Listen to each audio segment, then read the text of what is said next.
Hi Mark, lovely to see you. It's great to see you. Thank you.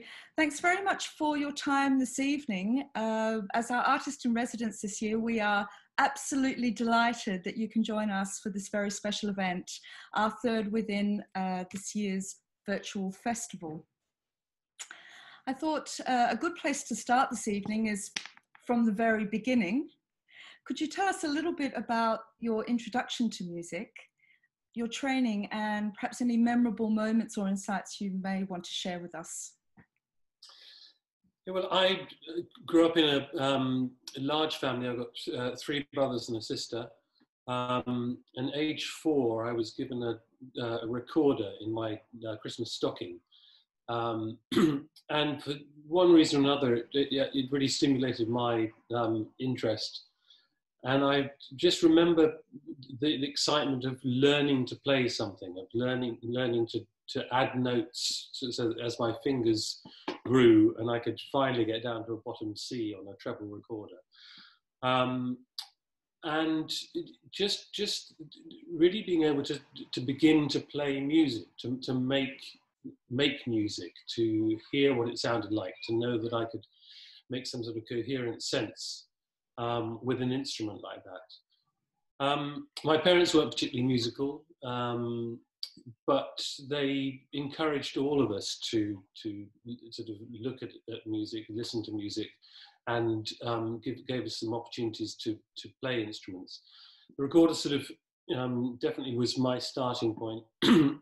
But at the age of 8, I was given the opportunity to choose either flute or clarinet, because it seemed that I had some kind of talent for it, or particular interest. And I chose the clarinet. I remember the first LP I was ever given, I think it was around about that time as well, which was Acapulco's Stranger on the Shore. And that took off as well for me. I really loved having a clarinet, sort of the intricacy of all the keys and learning how to sort of put it together and maintain it. And really sort of the big sort of boost for me was when I started having lessons. I grew up in Canterbury, started having lessons at local music school. But they saw that I, again, had some potential, and I was put in touch with the Kent Junior Music School, which was a Saturday morning school which gave 4 hours of lessons, theory and singing and piano lessons and orchestra. And that really sort of developed my skills.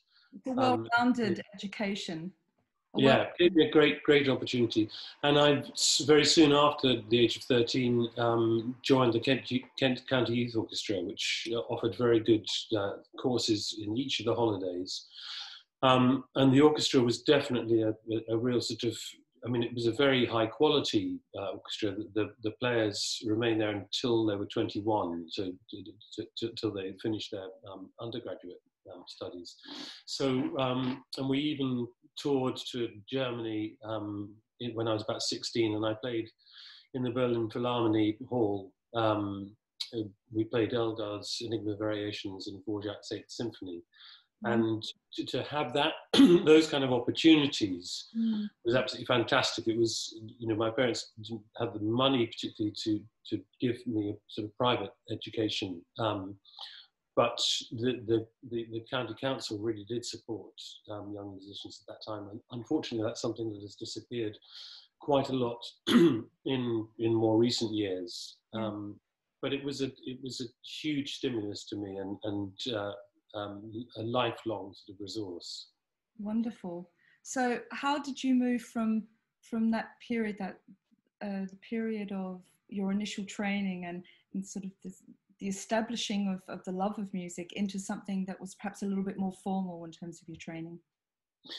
Well, I decided that I didn't want to become a professional clarinet player. That was something that just became clear. It was partly that there was a lot of competition. I knew the standards that was required to get into conservatoire, or, to the academies at that time. And I didn't particularly feel the urge to really sort of compete in that particular area. But I had always loved singing, and actually the youth orchestra gave me some great opportunities to do some singing, some close harmony and things. But what had developed strongly in me was a very good ability to sight read. And somebody in the youth orchestra suggested I try for a choral scholarship to Cambridge, which I knew nothing about and my school knew nothing about. But he put me in touch with somebody that he knew who'd gone on to be a choral scholar.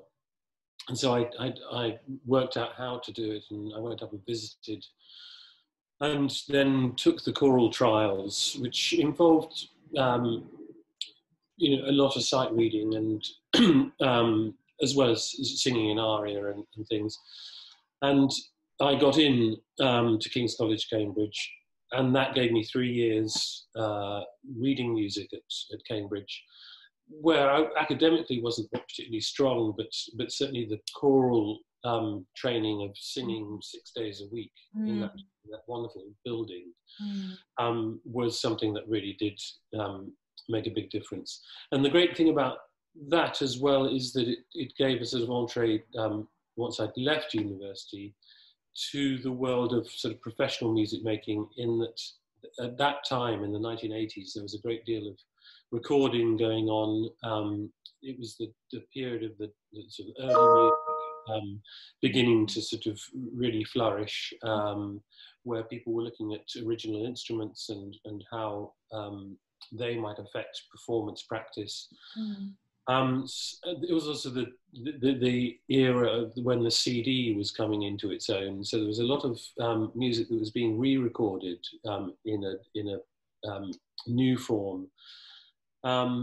So I think it was a very strong period to sort of enter the profession, and one where there were lots of opportunities to go on tour in Europe and elsewhere. And that was sort of almost 10 years, certainly in my 20s, where I was very much in that world. And I sang with the 16, and we became the chorus in Aix-en-Provence for the summer festival there. Wonderful. Singing in operas there. And I also started to join up with some of the smaller groups, people like the Tallis Scholars.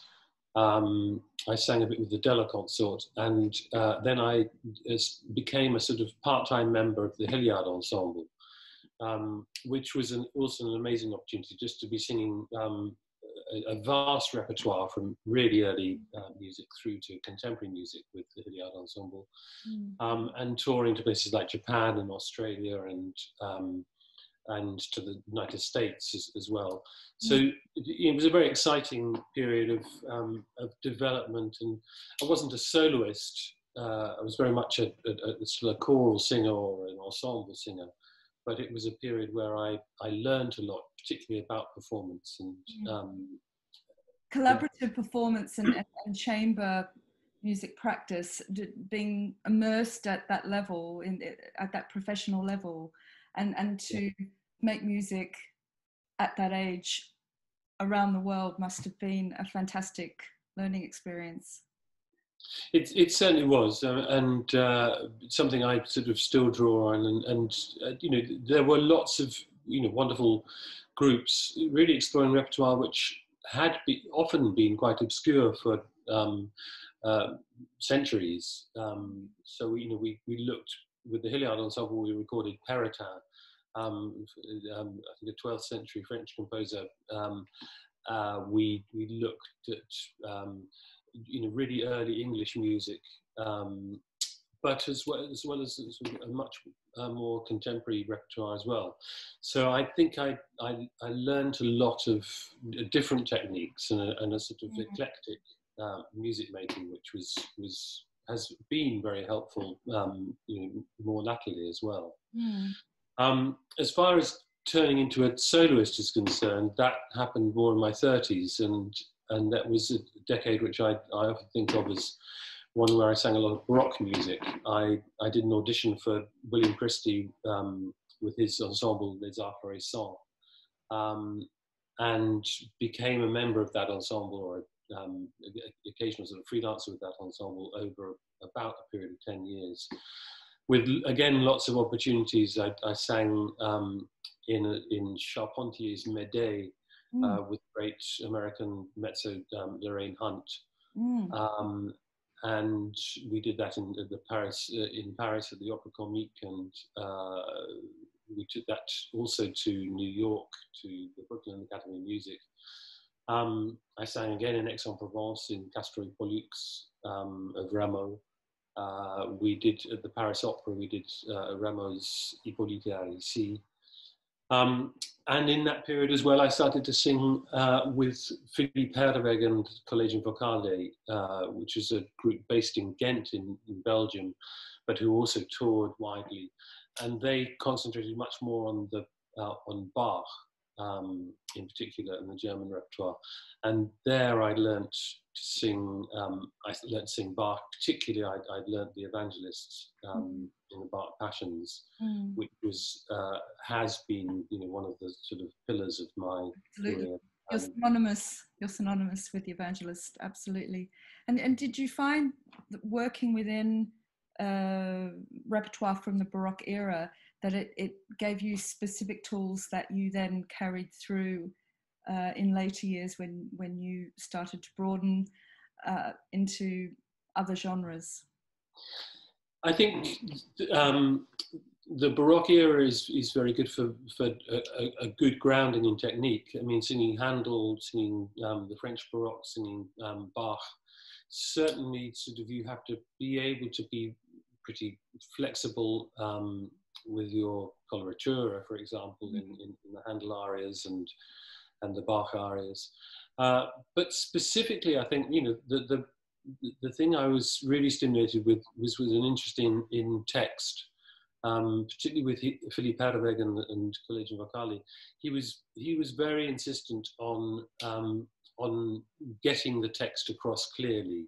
If you're doing the Passions, you really want to be telling a story, particularly as the Evangelist. And it was a sort of understanding also of the way that Baroque music functions, so that it's very rooted in the bass continuo section, and understanding what is happening harmonically and rhythmically, and so I learned various sort of things that have become rules for me in a way. I remember writing on the top of my Passion score, speak the words, sing the melody, hear the harmony, and feel the rhythm. I had those 4 instructions that really sort of became a sort of foundation of what I should do as a singer. And they're not always totally obvious. I mean, speaking the words is a real engagement with the text, really sort of not just using the vocal sounds to make a nice noise yourself, but to really think about syntax and paragraphs and sentences, taking in the breath and taking in the idea at the same time, so that you make sense. Singing melody was about the sort of the linear aspect of music, and really being aware of how melody interacts with words to be able to sort of create sense and create line. And then the vertical aspect of the harmony, whereby every note you sing is informed by the harmonic underpinning of the music, and that is something that I have taken with me all the way through as an incredibly important thing. You should be listening all the time as you sing, as really sort of paying attention to what else is going on in the music around you and in the other instruments. And the 4th instruction of feeling the rhythm. I always remember that Gerald Moore, the great English accompanist, said of Dietrich Fischer-Dieskau that he had an impeccable sense of rhythm. And there's something about rhythmic singing and knowing what an underlying pulse might mean in music, whereby you can then be flexible. You can then sort of, you know, the structure so that you can have the sort of little bits of rubato, the little placement of words and text in a way that actually enables the music to really come alive. Mm-hmm. So yeah, it was a great period of learning. I mean, I've always wanted to get better step by step. And keep an open mind and keep a sort of attentive mind, so that I can pick up on lots of lessons that get taught along the way. And absolutely, in the sense of text and music and synthesis being so much more than perhaps their single parts, you know, things coming together to create a new sort of sensory experience. And it's very much that way, of course, within Baroque repertoire. How did you find moving into leader and you know, sort of the next category, if you like? Well, but very much, I feel in my 40s were the period where I really learnt to sing leader. I had, in my singing lessons, looked at things like Die Schöne Müllerin in my 20s, but really felt not ready to tackle them. Just vocally and perhaps even intellectually, I didn't feel as if I had the resources. But as my German got better and as I got more comfortable with the idea of solo song, and it's quite a sort of, it's an exposed genre, you know, where it is just yourself and a pianist, and the singer in particular is looking out towards the audience, is trying to sort of include the audience in what you're doing. It's been a fascinating journey for me to try and make sense of really some of the best music that's ever been written. When you think of all the songs, the 600 or so songs of Schubert, and then, you know, the many songs of Schumann and going on into Brahms and Wolf. That's only to mention, you know, a very particular sort of German romantic repertoire. It's about communication. It's about trying to sort of think poetically and what to communicate poetic ideas might mean through the medium of song. And that is something that I've loved doing. I've loved sort of revisiting, you know, reimagining, re-exploring this repertoire over and over, you know, ever since I turned 40, and I've probably sung Winterreise, for example. In performance, I've probably sung it over 200 times, and each time I'm learning something new and perhaps working with a new pianist. There's so much in there, and a lot of it for me has stemmed from a kind of understanding of the poetic world. With something like Winterreise, for example, you're really talking about loneliness. The song has got the title Einsamkeit, which we can translate as loneliness or solitude or even isolation, which right now seems a particularly sort of pertinent aspect to the song. Absolutely, and I wanted to mention your wonderful performance very recently of Winterreise at Wigmore Hall, and I think it really did capture that sense of loneliness and isolation, particularly because of the empty hall. And it leads me on to my next question, and I guess, you know, over the last few months we've all seen and experienced a seismic shift within the arts in the way that we create artistic work, present it, and also share it. And I was just wondering what you think about issues of curation in chamber music, the importance of intermediality as we move forward into arguably what looks like something that's more digitally focused, or something that's leaning perhaps more into technology as a significant part of the way that we make and share chamber music. And you know, even for example, your performance most recently, and it's very much of the time where live performance is generated without an audience. How do you see this working for chamber music? I think it is a very tough time. I mean, first of all, I think it's important to stress that, you know, most musicians are freelance. Essentially, the economics are such that income ceased in the middle of March. Certainly, that's true for me. I didn't do a performance from the end of February through to a couple of digital performances in June. So there's a big problem, you know, for musicians in general at the moment to find ways to make a living at all. I do think that we're living through a period where we're reassessing access to performance. I, for a long time, had really sort of been very sort of focused on the idea that live performance was definitely the most important.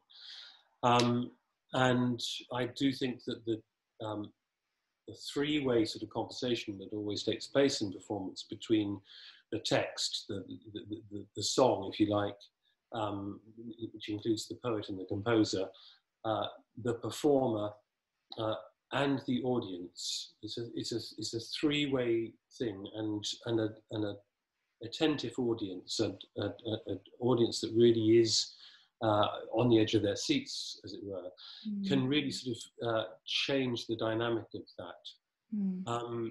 I think it's very important that those three elements are also kept very much in balance, so that the audience is listening not just with admiration of the way the performer is performing, and in our sort of celebrity culture, that has sometimes been sort of an overemphasis, that you go to hear a certain conductor's Bruckner, or a certain singer's Winterreise, or and you sometimes lose sight of what it is and what it is that Schubert is offering, or what Bach is offering.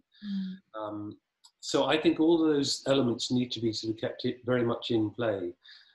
Move into this particular time, I think we've got huge challenges that we need to think imaginatively about.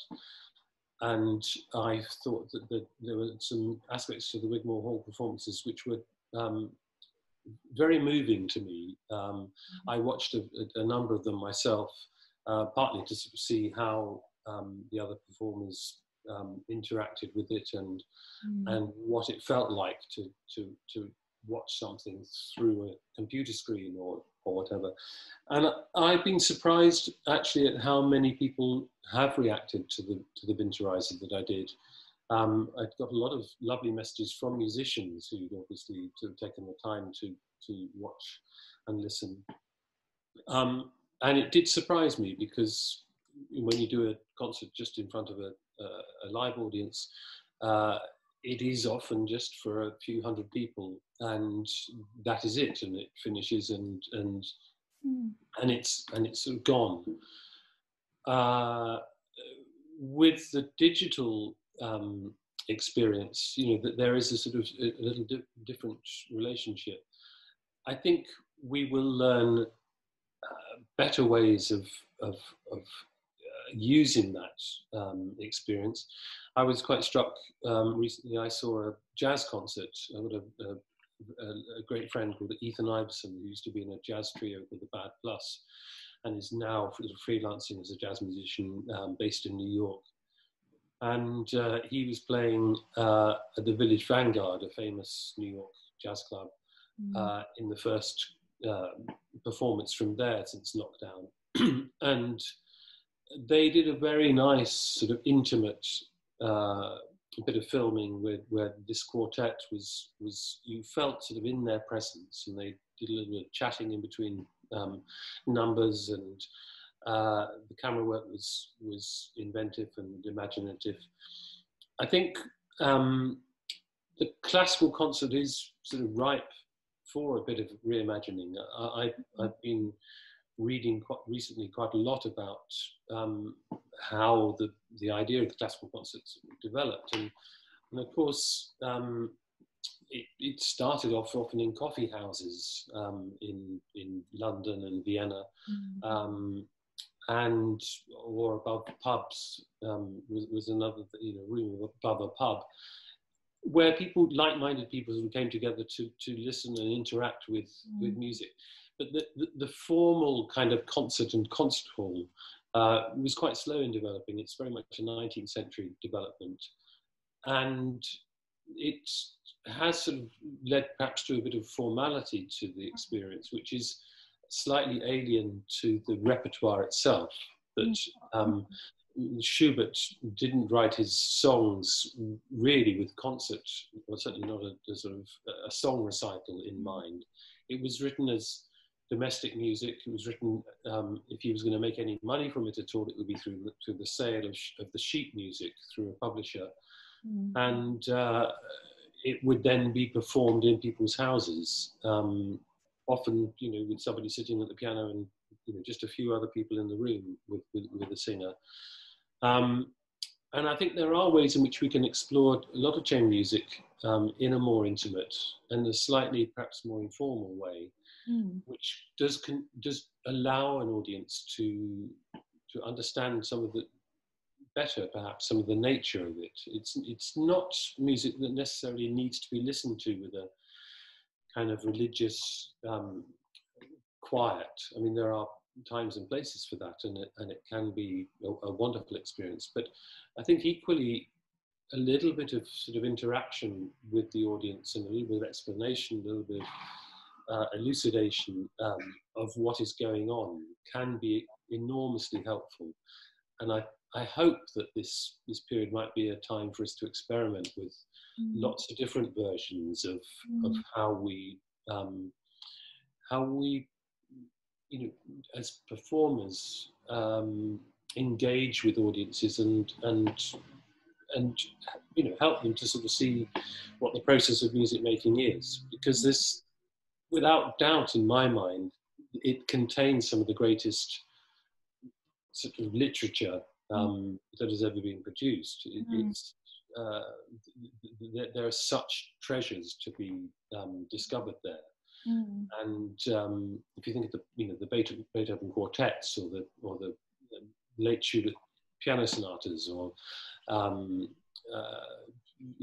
Mozart chamber music, there is just so many things which can enrich our lives, and I think that we want to make them available. We want to make them accessible in the right kind of way, where audiences can gain in appreciation through a sort of a deeper engagement with this music. And it's also, perhaps, this brings me to my final point for this evening. Unfortunately, we are running out of time, but that is that the future of chamber music, and I guess the possibility of thinking about chamber music more broadly, and even thinking about the staging or creating the experience of live chamber music in synthesis with other art forms, visual art, I don't know, theatre, even dance, digital media, but also, what are your thoughts in terms of smaller festivals playing a key role in driving this change and this sense of new, innovative, fresh approaches to chamber music production? Well, I think that is a sort of wonderful stimulus to us. One of the things I loved about the Lincolnshire festival was the idea that we would be performing in different spaces. It's not got one venue that is favoured. And I think people love to enjoy music in particular environments.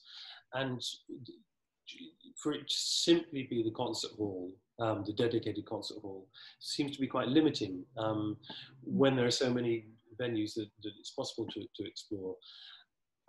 And I think, yes, new ways of bringing together different art forms. I've certainly done some very exciting performances of song where we've had a sort of poetic narrative as well, with Roddy Williams. I did and Rory Kinnear, the actor, and Julius Drake.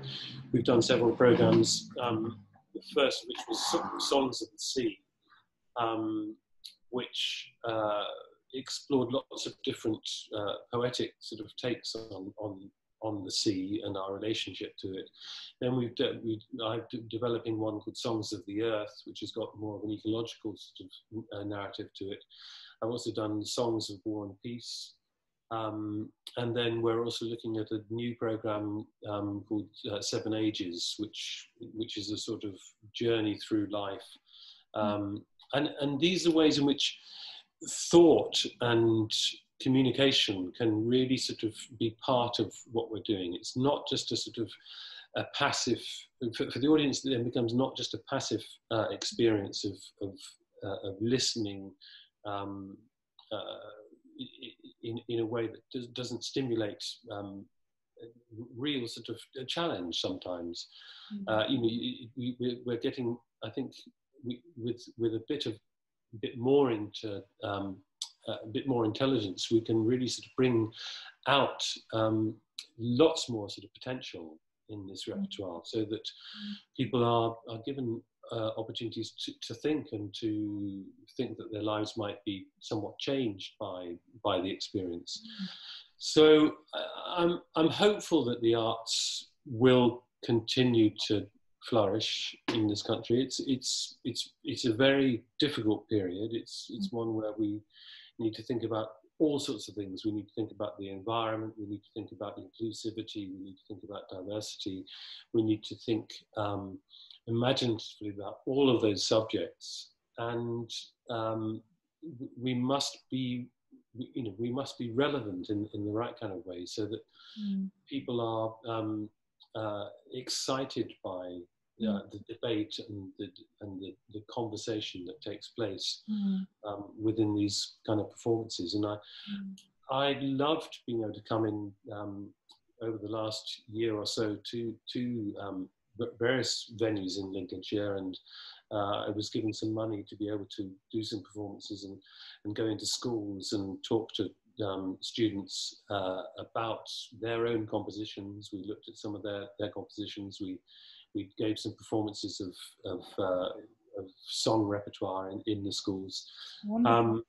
But it's about engagement. It's about sort of trying to build community, to build bonds, and to know that art in general is something that tries to raise people up. It tries to sort of make life richer and more stimulating.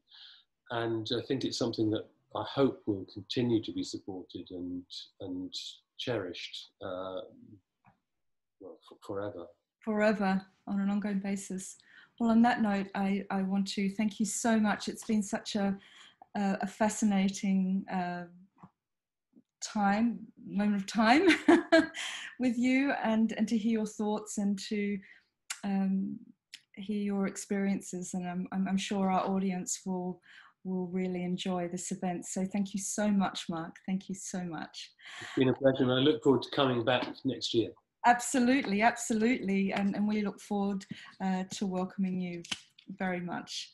So I just wanted to say one more piece of news before we sign off.